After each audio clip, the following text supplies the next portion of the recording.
अच्छी तरह जान लो, भेड़िया तुम्हारे दरवाजे पे खड़ा है। अगर वो तुम्हारे घर के अंदर दाखिल हो गया, अपनी आबरूओं की हिफाजत नहीं कर सकोगे। रामपुर में विधानसभा उपचुनाव होने जा रहे हैं। 5 दिसंबर को उपचुनाव के लिए वोट डाले जाएंगे। इससे पहले एक बार फिर आजम खान नाराज हो गए हैं। नाराजगी शासन से है, सरकार से है, सत्ता से है।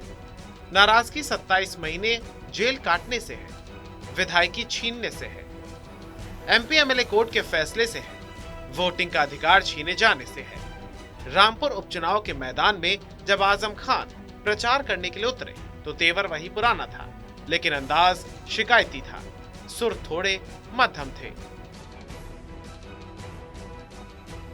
कातिलाना बयानों के लिए मशहूर आजम खान अब अपील करने के मोड में दिख रहे हैं। कुछ राजनीतिक पंडित उनके हथियार डालने की बात कर रहे हैं। वहीं कुछ का मानना है कि आजम अपने लोगों को इमोशनली एकजुट करने के लिए कोशिश कर रहे हैं। खुद से दूर होते वोटर्स को समेटने का प्रयास है।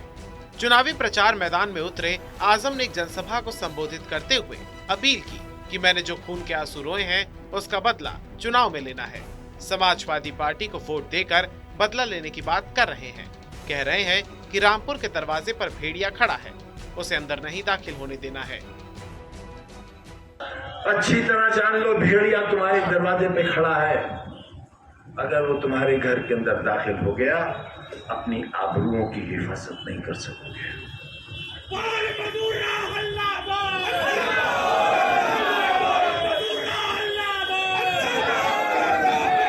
कुछ मत सोचना मेरे लिए, कुछ मत सोचना मेरे बारे में बहनों, कुछ मत सोचना। मैं तो इंतजार इस बात का कर रहा हूं किस दिन मुझे देश निकाला मिलेगा, क्योंकि अब सिर्फ एक ही जुल्म बाकी रह गया है कि मुझे हिंदुस्तान से निकाल दिया जाए। मेरा वोट देने तक टाइम गया, मेरे जीने का हक इसलिए बाकी है कि वो मुझे सीधे नहीं मारना चाहते हैं एड़ियां रगड़ कर। रामपुर सदर विधानसभा सीट पर करीब 4 दशक से आजम खान के परिवार का कब्जा रहा है। 10 बार खुद आजम खान इस सीट से विधायक रहे हैं। वहीं उनकी पत्नी तंजीम फातिमा साल 2019 में उनके सांसद बनने के बाद इस सीट से विधायक बनी थी। एमपी एमएलए कोर्ट के फैसले के बाद आजम खान की विधायकी चली गई है। रामपुर सदर सीट खाली हुई तो आजम खान ने अपने नुमाइंदे आसिम रजा को एक बार फिर से चुनावी मैदान में उतार दिया। रामपुर लोकसभा सीट से आसिम रजा ही आजम के उम्मीदवार थे। भाजपा के घनश्याम लोधी से हार के बाद घनश्याम लोधी से हार गए थे। अब आसिम रजा के सामने चुनौती भाजपा के आकाश सक्सेना हनी की है। आकाश सक्सेना जिन्होंने पहले उनके बेटे अब्दुल्ला आजम की विधायकी फर्जी प्रमाण पत्र घोटाला मामले में समाप्त कराई थी।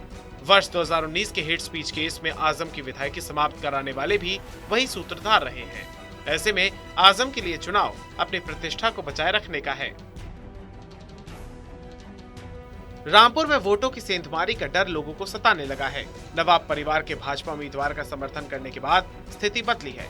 रामपुर में शिया समुदाय के वोट बैंक के सपा से छिटकने का खतरा बताया जा रहा है। इसके अलावा समर्थकों के छिटकने से वोटों पर असर पड़ सकता है। वहीं भाजपा पूरी तरह से प्रचार मैदान में अपनी ताकत झोंके हुए है। आजम ने प्रचार मैदान में उतरते हुए रामपुर के लोगों को भाजपा का डर दिखाया। उन्होंने कहा कि रामपुर के दरवाजे पर भेड़िया खड़ा है, वो अंदर दाखिल हो गया तो आप लोग अपनी हिफाजत नहीं कर सकोगे। इमोशनल अपील करते हुए आजम की आंखें नम हो गयी। भर्राए हुए स्वर में उन्होंने कहा, रामपुर वालों ने मुझे धोखा दे दिया। लोकसभा उपचुनाव में हार को उन्होंने इंगित किया। अपील की कि इस बार मेरे साथ बेवफाई मत करना, मेरे पास ज्यादा समय नहीं है।